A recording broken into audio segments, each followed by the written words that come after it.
एक औरत अपना हिजाब जलाती है, लाखों की भीड़ तालियां बजाती है। एक मर्द अपने बेटे से कहता है, मैंने तुम्हें जो सिखाया वो सब झूठ था। और फिर तेहरान की दीवारों पर स्प्रे से लिखा जाता है, हम अब मुसलमान नहीं रहना चाहते। क्या ये सच है या फिर ये दुनिया की सबसे बड़ी मिस इंटरप्रिटेशन है? देखिए, आज जो वीडियो आप देखने वाले हैं वो सिर्फ ईरान की कहानी नहीं है। ये उस खतरनाक लाइन के बारे में है जो धर्म और राजनीति के बीच खिंची होती है। और जब वो लाइन मिट जाती है तो क्या होता है? लोग सड़कों पर उतर आते हैं, न सिर्फ सरकार के खिलाफ बल्कि उस पूरी सोच के खिलाफ जिसने उनकी जिंदगी को जेल बना दिया। पर यहां ट्विस्ट ये है, सोशल मीडिया पर जो आपने देखा वो पूरी सच्चाई नहीं है। जिस वीडियो को 50 लाख बार शेयर किया गया उसके साथ जो कैप्शन लगा था ये वो गलत था, और इसी एक गलती ने पूरी दुनिया को एक झूठी कहानी पर यकीन करा दिया। तो अगले 15 मिनट में हम साथ मिलकर वो सच्चाई खोजेंगे जो किसी ने आपको नहीं बताई, क्योंकि जब आप पूरी तस्वीर देखेंगे तो आपकी सोच हमेशा के लिए बदल जाएगी। चलिए दोस्तों, फटाफट कमेंट करके बताइए कि आप हमारी इस वीडियो को भारत के किस शहर या किस गांव से देख रहे हैं, देश के किन किन कोनों तक फैला हुआ है। और हाँ दोस्तों, अगर अभी तक आपने चैनल्स को सब्सक्राइब नहीं किया है तो अभी कर लीजिए, क्योंकि हम सनातन धर्म की आवाज को सिर्फ भारत ही नहीं पूरी दुनिया तक पहुंचाने का काम कर रहे हैं। वीडियो को लाइक जरूर करें, क्योंकि आपका एक लाइक हमारा हौसला बढ़ाता है और हमें और भी दमदार, सच्चे और आंखें खोल देने वाले वीडियो आपके लिए लाने की ताकत देता है। तो देर किस बात की, कमेंट, लाइक और सब्सक्राइब तीनों कर दीजिए। और अब चलिए वीडियो में आगे बढ़ते हैं। क्या इस्लाम वाकई खतरे में है ईरान में? क्या वो मुसलमान जो सदियों से शिया परंपराओं को निभाते आए हैं अब कह रहे हैं बस बहुत हुआ? आज सड़कों पर वही लोग हैं जो कल तक मस्जिदों में सजदे में थे। आज उनके नारों में अल्लाह का नाम नहीं बल्कि आजादी की पुकार है। क्या यह धर्म से बगावत है या अंधी सत्ता से आजादी की लड़ाई? एक वीडियो वायरल हो रहा है। दावा किया जा रहा है कि ईरान में लाखों मुसलमान इस्लाम को फर्जी बताकर उसे बैन करने की मांग कर रहे हैं। लेकिन सच्चाई क्या है? क्या वाकई यह इस्लाम के खात्मे की शुरुआत है, या फिर ये एक नया अध्याय है जहां धर्म के नाम पर थोपी गई गुलामी के खिलाफ लोग उठ खड़े हुए हैं? इस वीडियो में हम परत दर परत खोलेंगे उस हकीकत को जिसे सोशल मीडिया ने तोड़ मरोड़ कर पेश किया है। क्योंकि सवाल सिर्फ ईरान का नहीं है, सवाल उस सोच का है जो किसी भी समाज को सदियों पीछे धकेल सकती है। कुछ दिन पहले एक वीडियो ने इंटरनेट पर आग लगा दी। हजारों की भीड़, औरतें, मर्द, बुजुर्ग, नौजवान सब सड़कों पर थे। कहीं पोस्टर्स जल रहे थे, कहीं दीवारों पर स्प्रे से लिखे गए नारे, हम आजाद होना चाहते हैं, हमें पर्शिया वापस चाहिए, और सबसे विवादास्पद लाइन, इस्लाम को बैन करो। बस यहीं से सोशल मीडिया का खेल शुरू हो गया। एक कैप्शन वायरल हुआ, ईरान के मुसलमान अब इस्लाम के खिलाफ खड़े हो गए हैं। कुछ यूट्यूब चैनल्स ने इसे इस्लाम के अंत की शुरुआत बता दिया। WhatsApp groups, Facebook page, Twitter threads, हर जगह इस वीडियो को बिना संदर्भ, बिना पुष्टि के शेयर किया जाने लगा। लेकिन क्या जो नारे लगाए गए वो वाकई इस्लाम के खिलाफ थे, या फिर वो एक खास तरह के इस्लामी शासन के विरोध में थे? क्या भीड़ का गुस्सा वाकई एक धर्म से था, या उन लोगों से जो धर्म के नाम पर सत्ता में जमे हुए हैं?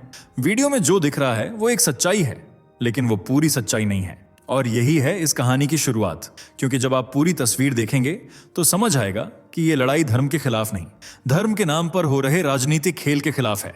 आज का ईरान जब आप देखते हैं तो एक बंद समाज की तस्वीर सामने आती है। हिजाब, सेंसरशिप, धार्मिक पुलिस, सख्त नियम। लेकिन क्या आप जानते हैं कि कभी यही ईरान दुनिया के सबसे मॉडर्न देशों में गिना जाता था? हम आपको लेकर चलते हैं 1970 के दशक के ईरान में। तेहरान की सड़कों पर मिनी स्कर्ट्स में घूमती महिलाएं, खुले बाल, हाथों में किताबें। यही नहीं, fashion shows, music concerts, theatre, western pop culture, सब कुछ खुलेआम होता था। ईरानी सिनेमा दुनिया भर में सराहा जाता था। औरतें डॉक्टर, जज, साइंटिस्ट बन रही थीं। हर क्षेत्र में आगे बढ़ रही थीं, क्योंकि उन्हें आजादी थी सोचने, पहनने, बोलने और बनने की। तेहरान यूनिवर्सिटी एक ग्लोबल एजुकेशन हब थी, जहां यूरोप और एशिया से छात्र पढ़ने आते थे। ईरान मिडिल ईस्ट का आर्थिक इंजन था। तेल की दौलत और व्यापारिक समझ ने इसे एक ब्रिज बना दिया था, ईस्ट और वेस्ट के बीच। यह था गोल्डन एज ऑफ पर्शिया, जब धर्म निजी आस्था था, न कि राजनीतिक हथियार। जहां मस्जिद भी थी और नाइट क्लब भी, जहां बुर्का भी था और बिकनी भी, और दोनों को साथ रहने दिया जाता था। लेकिन फिर एक तूफान आया, एक क्रांति जिसने इतिहास की दिशा बदल दी। क्या ये वही ईरान है जो आज सड़कों पर चीख रहा है, या फिर ये चीखें उस पुरानी आजादी की याद में हैं जो कभी इन गलियों में गूंजती थी? 1990 वो साल जब पूरा ईरान पलट गया। राजशाही के खिलाफ नाराजगी थी, लेकिन लोगों को नहीं पता था कि अगला अध्याय क्या लेकर आएगा। वो उम्मीद कर रहे थे लोकतंत्र की, लेकिन जो आया वो था इस्लामी क्रांति। आयतुल्लाह खुमैनी, एक धार्मिक नेता जो पेरिस से निर्वासन के बाद लौटे और लोगों की बेचैनी को भुनाया। उन्होंने वादा किया, हम इस्लाम के अनुसार न्यायपूर्ण समाज बनाएंगे। पर हकीकत ये निकली कि धर्म अब शासन का सबसे बड़ा हथियार बन गया।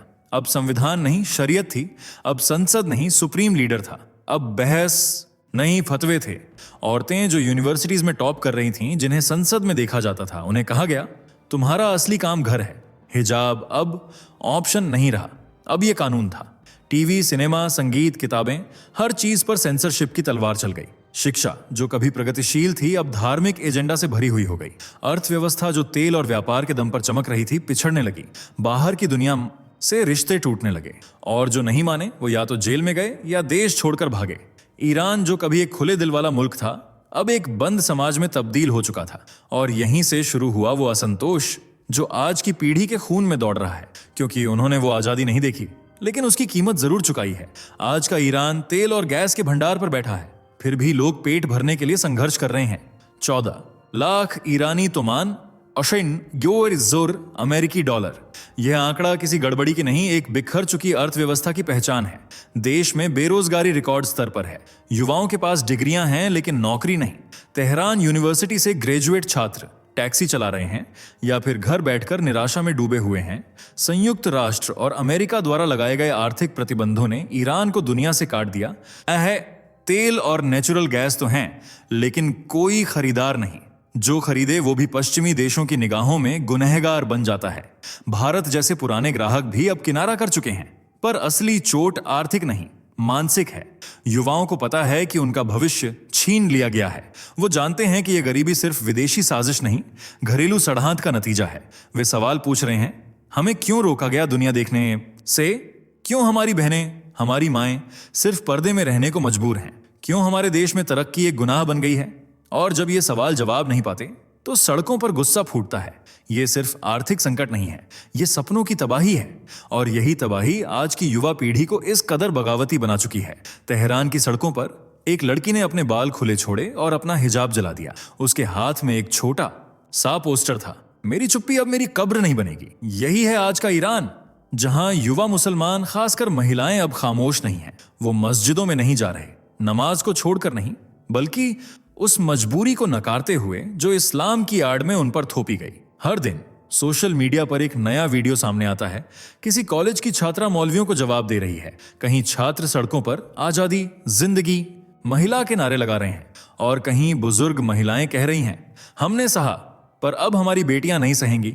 ये विरोध सिर्फ नियमों के खिलाफ नहीं है, ये अपने वजूद को रिक्लेम करने की लड़ाई है। वो युवा जो आज दुनिया भर की यूनिवर्सिटीज से जुड़े हैं, जिनके हाथ में मोबाइल है, जिनकी आंखों में इंटरनेट की रोशनी है, वो अब अपने भविष्य को अंधेरे में नहीं देखना चाहते। और ये बदलाव भीतर से आया है। इस्लाम से बगावत नहीं, मजबूरी से आजादी की चाह है। वो कहते हैं, हमें खुदा से शिकायत नहीं, पर जो खुदा के नाम पर जुल्म करते हैं उनसे अब डर नहीं लगता। यही है आज का ईरानी युवा। टूटा नहीं है, जाग गया है। तो क्या वाकई ईरान के मुसलमान इस्लाम को फर्जी बता रहे हैं? क्या वो सच में इस्लाम को बैन करने की मांग कर रहे हैं? यही सवाल इस वीडियो का सबसे अहम बिंदु है और सबसे बड़ा भ्रम भी। जब आपने वो नारे सुने, डाउन विद इस्लाम या नो मोर हिजाब, क्या वो वाकई इस्लाम के खिलाफ थे या फिर उस शासन के खिलाफ जो इस्लाम की आड़ में लोगों की आजादी छीन रहा है? यह समझना जरूरी है। विरोध धर्म से नहीं है, विरोध धर्म के नाम पर सत्ता चलाने वालों से है।